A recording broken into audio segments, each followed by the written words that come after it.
Namaku Arfan, seorang jurnalis lepas yang gemar menelusuri kisah-kisah mistis yang tersebar di berbagai pelosok negeri. Selama bertahun-tahun, aku sudah menyaksikan banyak kejadian aneh, dari desa yang hilang dari peta hingga ritual kuno yang masih dijalankan secara diam-diam. Namun, tidak ada yang benar-benar membuatku merasa terancam sampai aku menerima panggilan itu. Malam itu, aku sedang mengedit artikel tentang sebuah rumah tua yang konon dihantui ketika ponselku berdering. Nomor yang muncul tidak dikenal.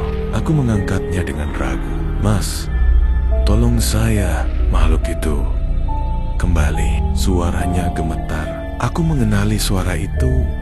Danu, seorang teman lama dari desa terpencil di Jawa Tengah. Kami dulu sering bermain bersama saat kecil. Tapi sejak aku pindah ke kota, komunikasi kami terputus. Mendengar suaranya yang panik membuat bulu kuduku berdiri. "Makhluk apa yang kamu maksud, Nu?" tanyaku. Mencoba tetap tenang, Danu terdiam sejenak sebelum menjawab dengan suara bergetar. "Yang dulu pernah kau lihat, yang mengambil ayahku." Jantungku seketika berdegup kencang. Ingatan itu kembali menyeruak kejadian malam itu. Suara jeritan dan sesosok bayangan yang mengintai di kegelapan. Aku tahu aku tidak bisa mengabaikan panggilan ini. Tanpa berpikir panjang, aku mengemasi perlengkapanku, kamera, alat perekam, dan catatan lama tentang insiden di desa itu. Aku harus kembali. Aku harus mencari tahu apakah makhluk yang dulu hanya dianggap legenda benar-benar ada. Aku tidak tahu bahwa perjalananku kali ini akan mengubah hidupku selamanya. Arfan berkendara semalaman menuju desa tempat Danu tinggal. Jalanan semakin sepi dan sinyal ponsel mulai menghilang. Dulu perjalanan ke desa ini tidak sesunyi ini. Ada warung-warung kecil di pinggir jalan dan beberapa kendaraan yang melintas. Tapi malam ini hanya ada pohon-pohon tinggi yang seolah mengawasi dari kegelapan. Setelah berjam-jam berkendara, akhirnya ia melihat gerbang desa. Namun, ada sesuatu yang aneh. Gerbang kayu yang dulu dihiasi ukiran tradisional kini tampak kusam dan lapuk. Di bagian atasnya terdapat kain merah kusam yang berkibar pelan tertiup angin. Arfan merasa tak nyaman. Dulu, kain semacam itu hanya dipasang saat ada peringatan bahaya atau saat desa sedang berduka. Ia melanjutkan perjalanan masuk ke desa. Rumah-rumah tampak lebih sunyi dari yang ia ingat. Biasanya, ada suara orang bercakap-cakap atau anak-anak bermain di halaman. Tapi kini, hanya ada keheningan. Tiba-tiba, seseorang muncul di tengah jalan. Seorang pria tua berdiri di bawah cahaya lampu minyak, menatap Arfan dengan tatapan tajam. Itu Pak Darsun, kepala desa. "Arfan, kenapa kamu kembali?" Suara Pak Darsun berat, seakan menyimpan sesuatu. Arfan turun dari mobilnya dan mendekat. "Saya dihubungi Danu, Pak.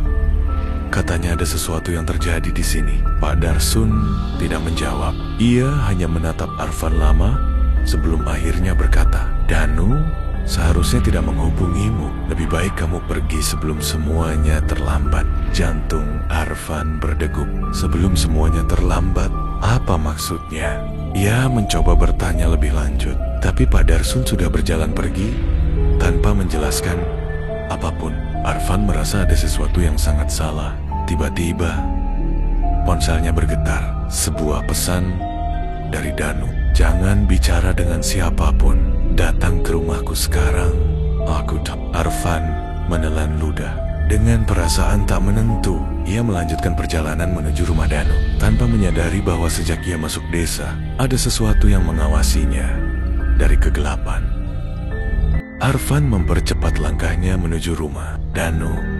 Udara malam terasa lebih dingin dari biasanya, seolah membawa bisikan halus yang terus menggelitik tengkuknya. Desa ini sudah berubah. Rumah Danu masih seperti yang ia ingat, tapi ada sesuatu yang janggal. Semua jendelanya tertutup rapat dan pintunya tampak terkunci dari dalam. Ia mengetuk pelan, "Enu, ini aku, Arfan."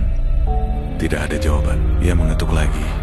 Kali ini lebih keras. Langkah kaki terdengar terdengar dari dalam, diikuti suara gesekan logam. Sepertinya seseorang sedang membuka beberapa kunci sekaligus. Saat pintu terbuka sedikit, sepasang mata cemas muncul dari celahnya.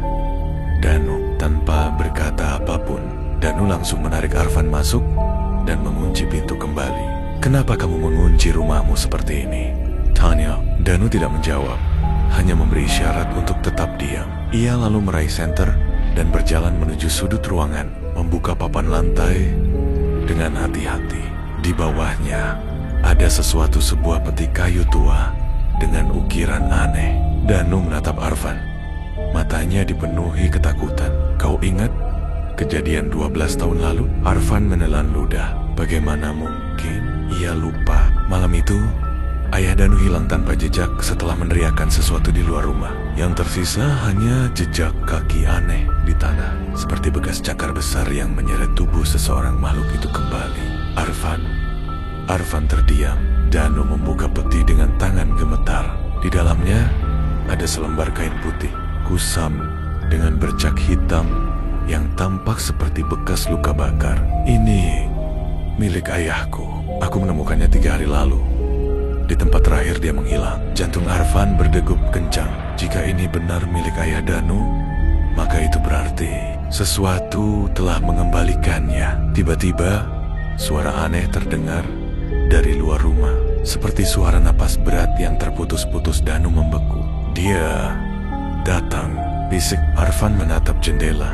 Di loop samar-samar terlihat sosok tinggi dengan tubuh yang tidak sepenuhnya manusia. Ketukan keras menggema di pintu. Makhluk itu tahu mereka ada di dalam. Ketukan di pintu semakin keras. Setiap hentakan menggema di seluruh rumah, membuat Arfan dan Danu merasakan getaran di dada mereka. Makhluk itu tidak hanya menunggu, ia ingin masuk. Danu menahan napas, sementara Arfan melirik ke jendela. Dalam kegelapan di luar, sosok tinggi itu masih berdiri. Matanya tidak terlihat, tapi Arfan bisa merasakan tatapan makhluk itu menembus kaca jendela, seolah sedang mengawasi mereka. "Kita harus keluar dari sini," bisik Arfan. Danu menggeleng keras. "Tidak, Arfan. Kalau kita keluar sekarang, dia akan menangkap kita." Dor, ketukan di pintu berubah menjadi hantaman. Kayu di kusen pintu mulai retak. Arfan menarik Danu ke belakang, mendekati peti kayu yang masih terbuka. Pandangannya jatuh pada kain putih dengan bekas luka bakar. "Danu, kain ini, apa yang sebenarnya terjadi saat ayahmu hilang?" Danu menatap kain itu, lalu mengembuskan napas berat. "Malam itu, ayahku meneriakkan namanya. Nama makhluk itu. Setelah itu, dia menghilang." Arfan terkejut. "Nama? Jadi makhluk ini punya nama?" Danu menatap Arfan dengan ketakutan. "Jangan ucapkan. Sekali kau menyebut namanya, dia akan datang mencarimu berak." Pintu hampir hancur dari celah kayu yang pecah. Arfan melihat jari-jari hitam panjang mencengkeram bingkai pintu. Kuku makhluk itu tajam seperti cakar. Tidak ada waktu lagi. Mereka harus keluar. Arfan menyalakan senter dari ponselnya dan menyorot ke lantai. Tidak ada jalan keluar, kecuali jendela dapur. "Ikut aku," bisik. Danu mengikuti Arfan menuju dapur. Saat mereka hampir sampai, bam pintu ruang depan akhirnya jebol. Arfan sempat melirik ke belakang. Makhluk itu melangkah masuk. Tubuhnya tinggi, kurus, dengan kulit hitam, kasar, seperti arang. Di tempat wajahnya seharusnya ada, hanya ada kehampaan seperti rongga kosong yang menyedot cahaya di sekitarnya. Tapi yang paling mengerikan, makhluk itu tersenyum. Arfan tidak menunggu lebih lama. Ia menarik Danu dan membuka jendela dapur. Mereka memanjat keluar, merasakan udara malam yang dingin menusuk kulit. Saat mereka berlari ke halaman belakang, suara dari dalam rumah terdengar. Makhluk itu mulai tertawa. Arfan dan Danu terus berlari melewati halaman belakang. Napas mereka memburu di udara malam yang dingin. Di belakang mereka, suara tawa makhluk itu masih terdengar, bergema dari dalam rumah yang kini terasa lebih gelap daripada sebelumnya. Makhluk itu tidak mengejar, tapi Arfan tahu itu bukan pertanda baik. Mereka tiba di pagar kayu yang mengelilingi rumah. Tanpa pikir panjang, Arfan melompat dan membantu Danu naik cepat. Danu desaknya. Danu mengayunkan tubuhnya, berhasil melewati pagar dan mendarat di tanah dengan lutut gemetar. Begitu Arfan menyusul, mereka langsung berlari ke jalan setapak yang mengarah ke desa. Namun, sesuatu terasa aneh. Udara semakin berat, angin berhenti bertiup. Tidak ada suara jangkrik atau burung malam. Seolah-olah dunia di sekitar mereka terhenti. Dan kemudian, jalan di depan mereka lenyap. Arfan menghentikan langkahnya dengan napas tersengal. Jalan setapak yang seharusnya membawa mereka ke desa kini menghilang, berganti dengan hamparan hutan gelap yang tidak mereka kenali. Danu terengah-engah, mencoba memahami apa yang terjadi. Arfan, ini bukan jalan ke desa kita. Arfan merogoh ponselnya dan membuka peta.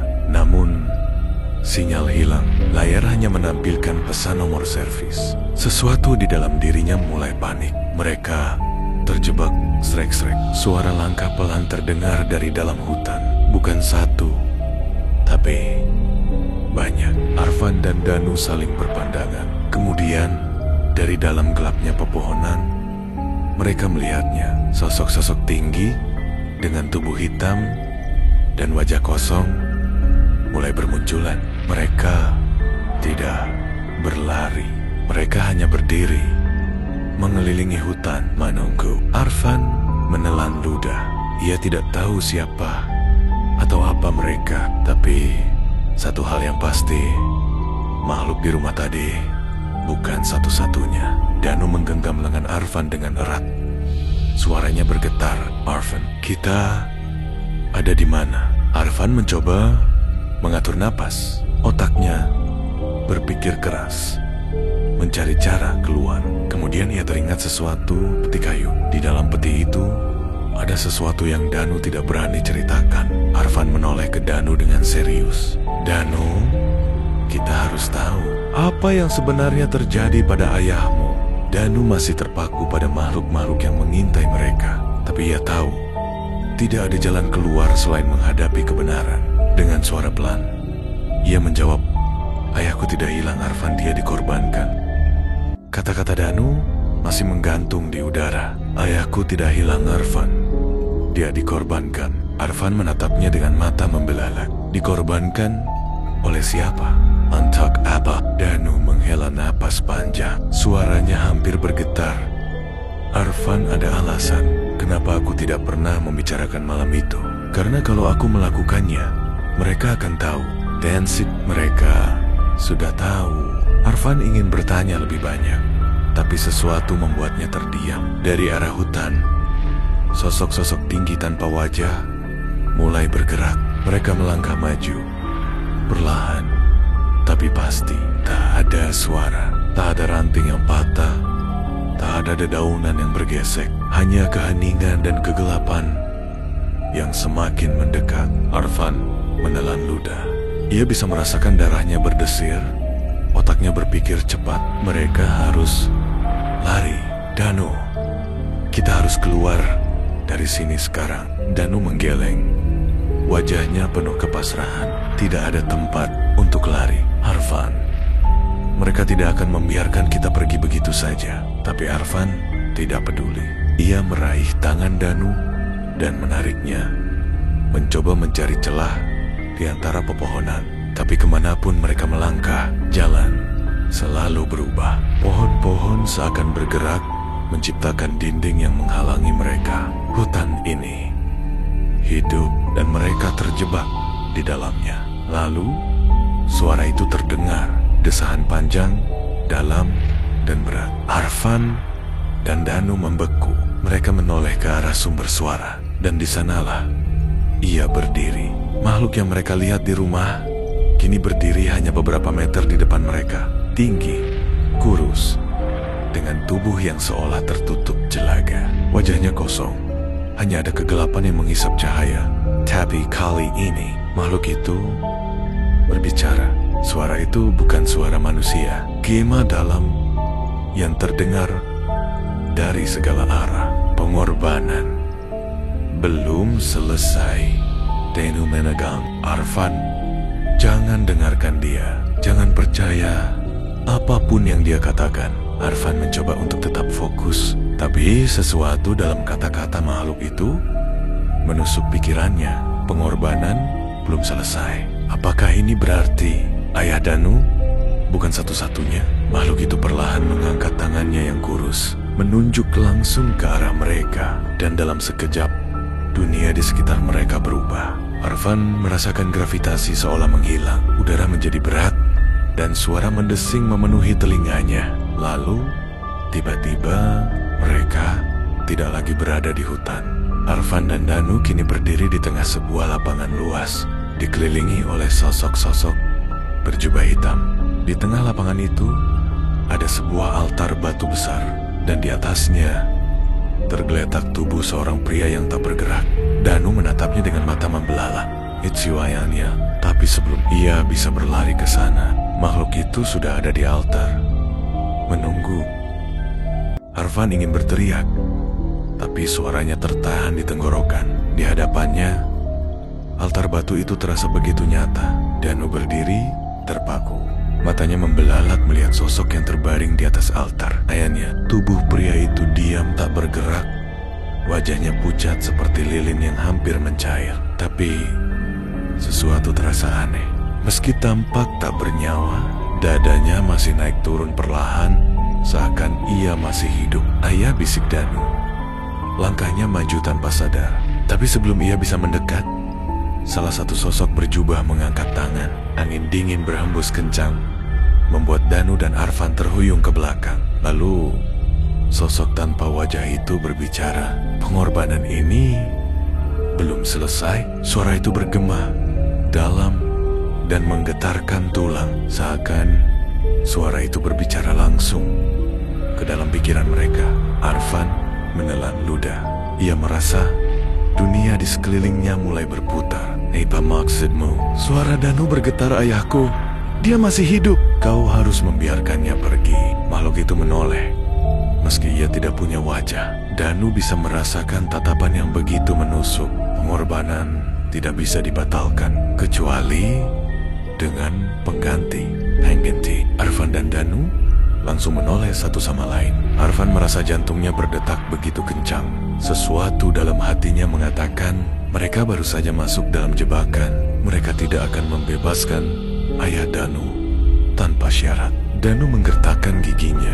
Aku tidak peduli apa yang kau inginkan. Aku akan membawa ayahku keluar dari sini. Tanpa pikir panjang, ia berlari ke altar, berusaha menarik tubuh ayahnya.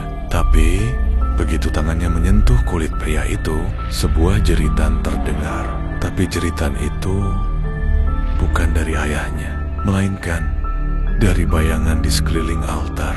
Sosok berjubah itu tiba-tiba bergerak cepat, mengelilingi Danu dan Arfan dalam lingkaran yang semakin menyempit. Lalu dari tengah altar, cahaya kemerahan mulai menyala. Arfan memandang ke altar dan menyadari sesuatu. Ada simbol aneh yang terukir di permukaannya. Simbol yang sama yang ia lihat di dinding rumah tua tempat mereka menemukan petunjuk pertama. Dan di saat yang bersamaan, sosok tanpa wajah itu mulai melangkah maju. Dengan setiap langkahnya, udara semakin berat, seolah waktu itu sendiri melambat. Danu merasakan tubuh ayahnya semakin dingin, napasnya semakin melemah. Ia menatap Arfan.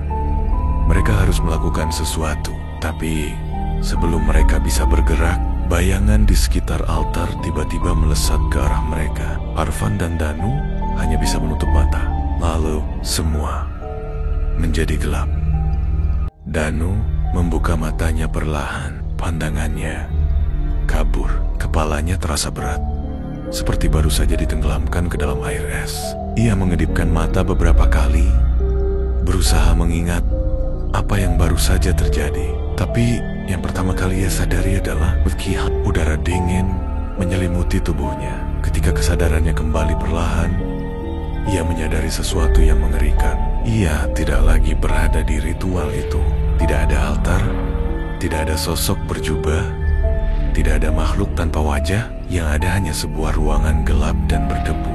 Danu langsung terduduk. Arvan, ia menoleh ke kiri dan melihat temannya itu tergeletak di lantai, tidak bergerak. Danu merangkak cepat, mengguncang bahu Arvan bangun. "Hei Bank," Arvan mengerang pelan sebelum akhirnya membuka mata. "Apa yang terjadi?" gumamnya. Danu menggeleng, matanya masih mencari-cari sesuatu. Ayahnya, tapi ayahnya tidak ada. Danu berdiri dengan cepat, napasnya memburu. Mereka kembali ke dalam rumah tua itu, seolah mereka tidak pernah meninggalkan tempat ini. Arvan bangkit perlahan, wajahnya masih kebingungan. "Tadi kita ada di altar ritual. Kan aku nggak mimpi kan?" Danu tidak menjawab. Matanya masih menelusuri setiap sudut ruangan, hingga akhirnya ia melihat sesuatu di lantai. Goresan merah. Bukan darah. Itu adalah simbol yang sama seperti di altar tadi. Simbol itu terpahat di lantai kayu, seakan sudah ada sejak lama. Danu menelan ludah. Ia mengulurkan tangannya, menyentuh simbol itu, dan seketika itu juga gambarannya muncul. Ia melihat seorang pria yang sangat mirip dengan ayahnya. Tapi ini bukan ayahnya. Pakaiannya berbeda dan usianya jauh lebih muda. Pria itu berdiri di tempat yang sama di dalam rumah tua ini, dan di sekelilingnya ada orang-orang berpakaian hitam. Mereka menggumamkan sesuatu yang terdengar seperti mantra. Danu tidak bisa memahami kata-katanya, tapi perasaan itu begitu jelas. Pria itu bukan hanya bagian dari mereka, tapi dia pemimpin mereka. Dan di tengah ruangan terdapat altar yang sama seperti di tempat ritual tadi. Di atas altar itu ada seseorang yang terikat, berusaha melepaskan diri. Danu ingin berteriak. Ia tahu apa yang akan terjadi, tapi sebelum ia bisa melakukan apapun, pria itu menghunus belati ke dada orang itu. Darah menyembur, jeritan memenuhi ruangan. Lalu Danu tersentak, napasnya memburu, tubuhnya basah oleh keringat dingin. Arvan menatapnya dengan wajah khawatir. "Kau kenapa?" Danu tidak menjawab. Otaknya masih berusaha memahami apa yang baru saja ia lihat. Satu hal yang pasti, ini bukan pertama kalinya ritual itu dilakukan. Dan yang lebih mengerikan, ayahnya mungkin sudah terlibat sejak lama. Danu masih duduk di lantai, napasnya tidak beraturan. Gambaran yang baru saja ia lihat masih terukir jelas di benaknya. Seorang pria yang sangat mirip dengan ayahnya memimpin sebuah ritual mengerikan. Arvan berjongkok di sampingnya, meletakkan tangan di bahunya. "Kau baik-baik saja?" tanyanya pelan. Danu mengangguk. Meskipun tubuhnya terasa lemas, ia merasa ada sesuatu yang menghubungkannya dengan kejadian itu. "Aku melihat sesuatu," gumam Danu. Akhirnya Arvan menatapnya tajam. "Melihat apa?" Danu mengusap wajahnya, lalu menarik napas dalam sebelum menjawab. "Ritual itu, ini bukan pertama kalinya terjadi." Arvan mengernyit. "Maksudmu?" "Aku melihat seseorang yang sangat mirip dengan ayahku, tapi dia lebih muda. Dan dia seperti memimpin ritual itu." Suara Danu bergetar. Arvan terdiam sejenak, lalu menggeleng cepat. "Tidak, itu pasti cuma penglihatan aneh. Bisa saja itu hanya imajinasimu setelah apa yang kita alami tadi." Danu ingin percaya itu, tapi ia tidak bisa. Gambaran itu terlalu nyata. Dan satu hal yang paling membuatnya merinding, tatapan pria dalam penglihatannya itu sama persis dengan tatapan ayahnya saat malam itu.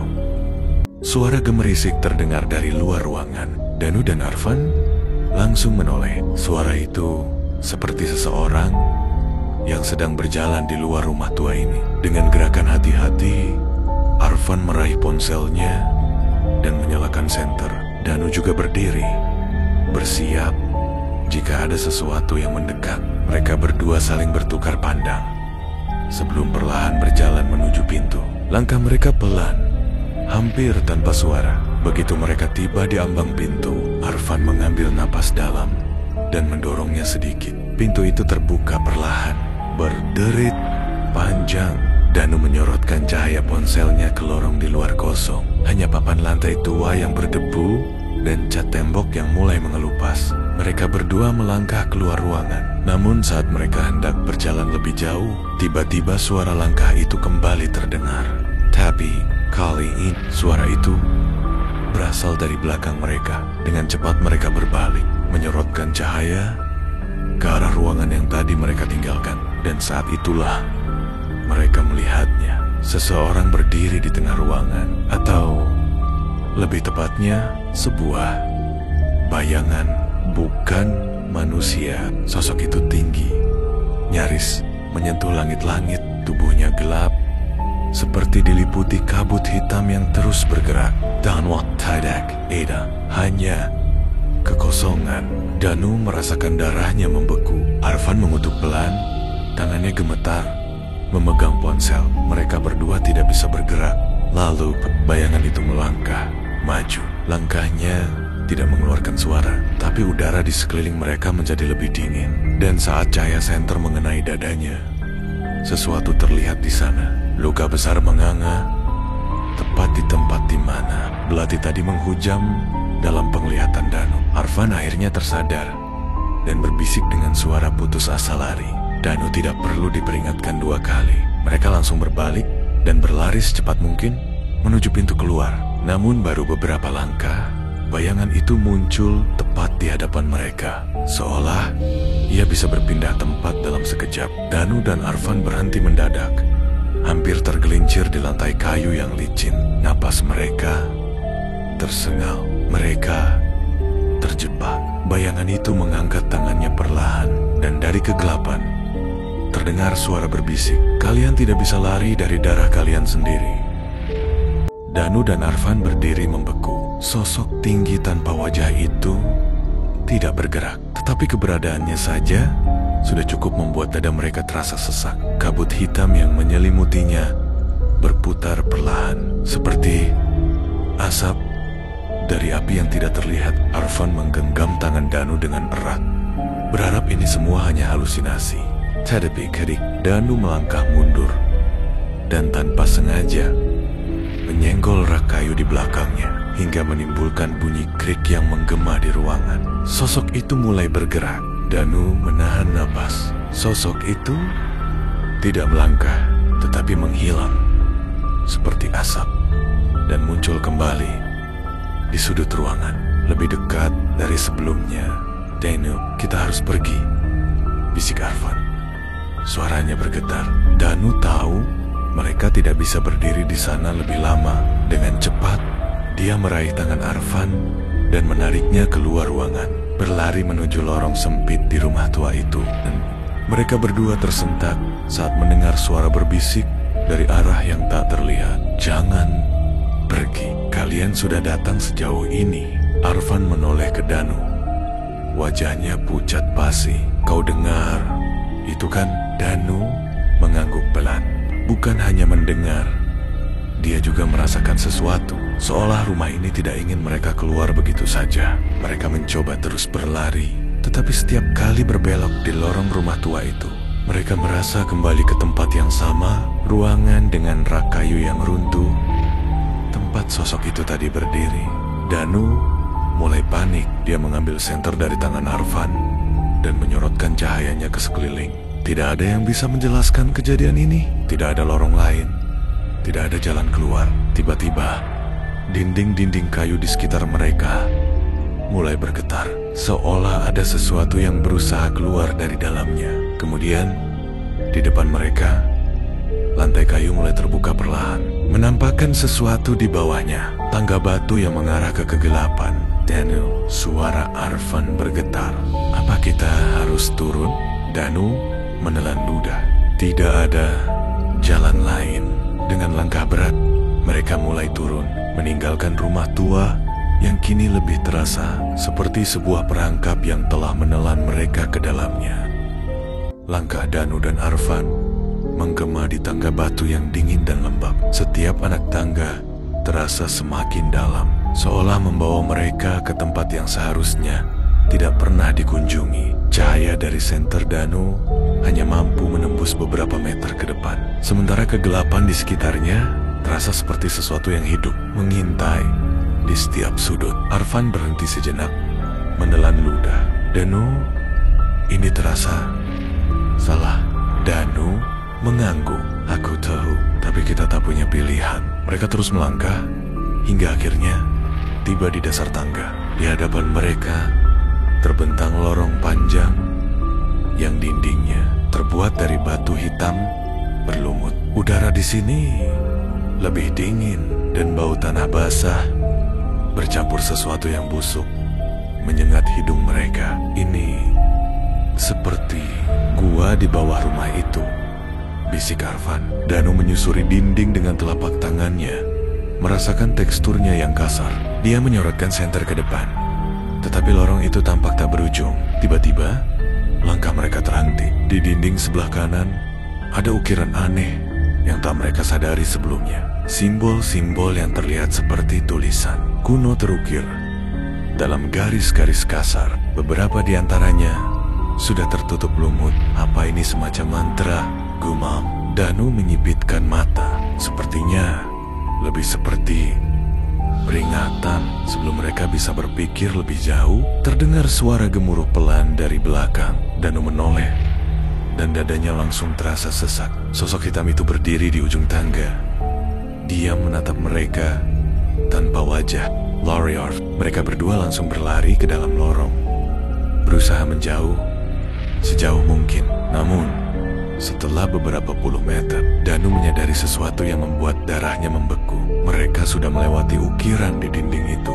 Padahal, seharusnya ukiran itu tetap di belakang mereka. Kita kembali ke tempat yang sama. Arfan berteriak panik. Danu mencoba mengatur napasnya. Tidak mungkin mereka sudah berlari jauh.